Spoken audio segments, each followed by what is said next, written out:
Bien, pues vamos con la séptima presentación de esta mesa, que va a estar a cargo de José Molina Doctor, o doctor, ¿no? Doctor, que está realizando su trabajo con los profesores Bonifacio Sandín y Paloma Chorot, y se titula Miedo a la evaluación negativa y autoestima como factores moduladores del choking en el rendimiento deportivo. Que ahora nos explicarás. Cuando quieras. Ahora claro, un poco, un segundo. Vale. Te falta el control L. Espera. Sí. No hay nada como aprendérselo. Ya ves. Ya está. Y ya paso con esto aquí, ¿verdad? ¿Qué? Ya. Sí, ya con el Vale. Bueno, sí. Lo primero, muchas gracias a la doctora Ana María por la presentación. Efectivamente, estoy trabajando con Bonifacio, estoy trabajando con Paloma sobre un tema que en el ámbito de la psicología deportiva ahora está teniendo bastante importancia, como es el elemento choking, ¿no? Cómo puede influir a aquellas personas que sufren este estado de ansiedad, por decirlo de alguna manera, en su rendimiento deportivo. Entonces, lo primero que nosotros, que yo me gustaría explicar más o menos qué es el concepto de choking. Es un concepto que en el ámbito de la psicología deportiva se empezó a utilizar sobre todo en el 84 por Baumeister, y más o menos viene a decir que determinadas personas, no todas, algunas, cuando están en una situación de alta presión psicológica, sufren un deterioro significativo de su rendimiento. Eso podemos entender que es choking. Posteriormente, Hall, en el año 2002, amplió el concepto y estimó que las variables de ansiedad y de sobreactivación estarían de alguna manera relacionadas con ese descenso brusco de rendimiento. Más recientemente tenemos al grupo de Hill, Hampton, Matthew, Fleming, quien comentan que quizá una de las posibles causas de que esas personas sufran ese deterioro brusco del rendimiento pueda ser que no encuentren los recursos necesarios para afrontar esa situación. Y eso hace que fracasen estrepitosamente su rendimiento deportivo. Y para acabar, uno de los autores que más ha trabajado y que más ha investigado, y que nosotros nos guiamos al principio por sus investigaciones, fue Mesaño, el australiano Mesaño, quien en 2015, después de varias investigaciones, indica que hay muchos factores psicológicos detrás del choking que tiene que investigarse bastante. Nosotros, revisando la literatura, dividimos esos factores o esos posibles variables psicológicas en dos. Unas más estables, más de rasgo, más de diferencias individuales, y otras más de estado, más situacionales, más concretas, más de un momento puntual. Entonces, la comunicación que yo os pongo aquí está centrada en estas variables de diferencias individuales. Nosotros, en investigaciones y revisando literatura, vimos algunas variables que relacionaban el rendimiento deportivo con la psicología, como era el miedo a la evaluación negativa y como era la autoestima. Pero ninguna, o algunas sí, pero no con un diseño quizá un diseño demasiado simple, relacionaban también el elemento choking. Entonces, lo que nosotros nos propusimos con esta investigación, nuestro objetivo primordial era ver si esas dos variables, miedo a la evaluación negativa y autoestima, modulan ese choking y cómo afecta al rendimiento deportivo. Es decir, si ese miedo a la evaluación negativa y autoestima hace que el choking crezca o decrezca, y en qué tipo de personas, ¿no?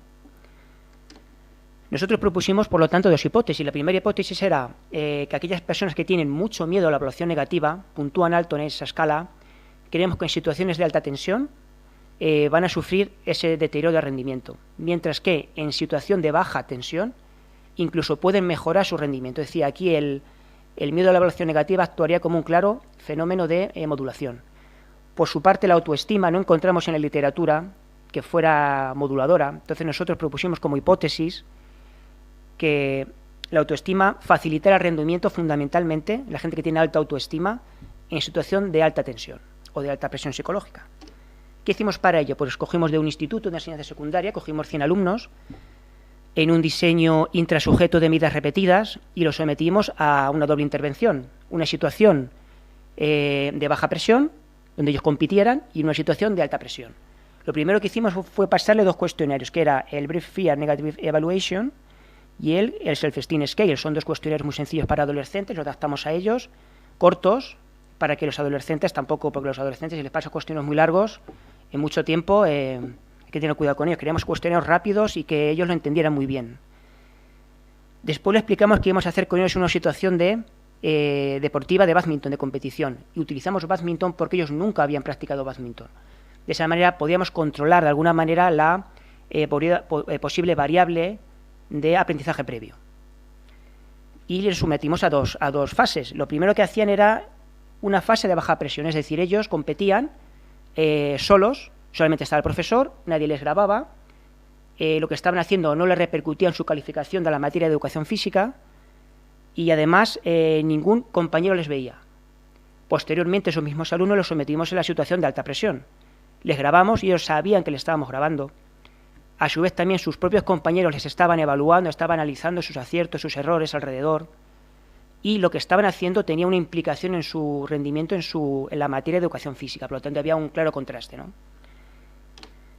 ¿Cómo nosotros medimos las variables dependientes? Pues utilizamos dos. Una que fueron los errores no forzados, que en el ámbito del tenis y del bádminton es una variable dependiente muy conocida, que son los errores que una persona comete exclusivamente por su culpa, no por la culpa del rival. Y también utilizamos los puntos conseguidos. Hicimos una nova de 2×2, esta es la primera variable, la variable de errores no forzados. El primer factor era si había diferencia entre la baja presión y la alta presión, y el otro factor si había diferencia entre los que puntuaban bajo y alto en cada una de las variables independientes. Entonces observamos como el factor de presión deportiva sí que había diferencias entre la alta y la baja presión en el rendimiento. Y también había diferencias y el factor de diferencias individuales eran significativas entre los que puntuaban bajo y alto en cada una de las variables independientes. El siguiente paso era ver si había algún tipo de interacción y observamos que efectivamente aquí podéis ver cómo eran significativas las interacciones. Esto se puede observar quizá mejor en una gráfica. Si observáis a la izquierda, esto es miedo a la evaluación negativa y vemos como aquí, que es la baja presión, la gente de azul son los que tienen por encima de la media de miedo, es decir, los que tienen bastante miedo a la evaluación negativa. Cuando están en baja presión, fijaos que cometen casi los mismos errores que los que tienen bajo miedo, incluso a veces rinden mejor, la línea azul baja un poquito más. Pero cuando vamos a la alta presión, les grabamos, sus compañeros le observan, saben que eso sirve para la calificación. Fijaos cómo empiezan a fracasar y empiezan a aumentar considerablemente sus errores. Es decir, entran en situación de choking. Y en la autoestima pasa algo parecido, no exactamente igual, pero algo parecido. En azul, los que tienen alta autoestima, al principio cometen muchos errores. Pero cuando saben que ya vamos a un sitio donde vamos a evaluarles, le están mirando, le están analizando, observamos cómo son los que tienen baja autoestima, empiezan a incrementar considerablemente sus errores, casi hasta la altura de los otros, es decir, también entran en choking. Si nos vamos a la otra variable, que es la de puntos conseguidos, que son los puntos que yo consigo, tanto por mis aciertos como por los errores del rival, es una media más o menos, observamos que el factor de presión, otra vez, entre alta y baja presión, otra vez es significativo. Y solamente aquí observamos interacción, como podéis apreciar aquí, en el factor de miedo a la evaluación negativa. Y también se observa una cosa muy clara. En discontinuo, la gente que tiene bajo miedo, observáis que casi que la presión no le afecta, rinden igual, consiguen los mismos puntos en baja presión que en alta presión. Pero cuando cogemos alumnos que tienen o que puntúan por encima de la media en miedo a la evaluación negativa, observamos que aquí al principio rinden más y pasamos a la alta presión y empiezan a fracasar, empiezan a cada vez conseguir menos puntos, ¿de acuerdo? ¿A qué conclusiones nosotros llegamos con este estudio? En primer lugar, observamos que el miedo a la evaluación negativa, que es una especie de fobia social, modula el efecto del rendimiento deportivo, modula el choking. Es decir, la gente que tiene mucho miedo a la evaluación negativa y está en una situación de alta tensión, sufre un choking, es decir, su rendimiento deportivo decrece estrepitosamente, pero esa misma gente que está en situación de baja presión incluso podría mejorar su rendimiento.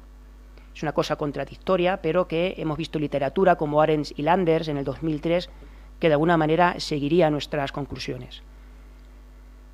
Con respecto a la autoestima, observamos que no hemos apreciado factor modulador. Sí que hemos visto que es una variable que de alguna manera fortalece frente al choking. La gente que tiene alta autoestima, cuando está en una situación de alta presión psicológica, es más favorable que rinda mejor que una persona que tiene baja autoestima.